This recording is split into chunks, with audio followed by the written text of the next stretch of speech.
रामकृष्ण हरी मंडळी श्री स्वामी समर्थ. दिवाळीतील महत्त्वाचा दिवस म्हणजे लक्ष्मीपूजन. लक्ष्मीपूजन करत असताना सर्वात आधी आपण दीप प्रज्वलन करून घ्यायचे आहे. त्यानंतर कलश स्थापना आपल्याला करायची आहे.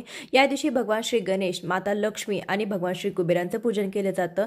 गणपती बाप्पांच्या, माता लक्ष्मीच्या, कुबेरांच्या मूर्तीवरती अभिषेक घालून घ्यायचा आहे. पहिल्यांदा पाण्याने, पुन्हा पंचामृताने, पुन्हा पाण्याने आपल्याला अभिषेक घालायचा आहे.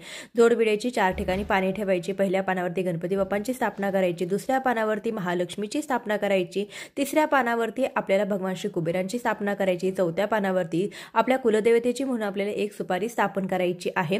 या दिवशी 5 उघडामध्ये धान्य भरून त्यांची पूजा केली जाते किंवा नाणी, लाह्या, बत्ताशे, धने, तांदूळ अशा लक्ष्मीकारक वस्तू तुम्ही या सुगडामध्ये भरू शकता.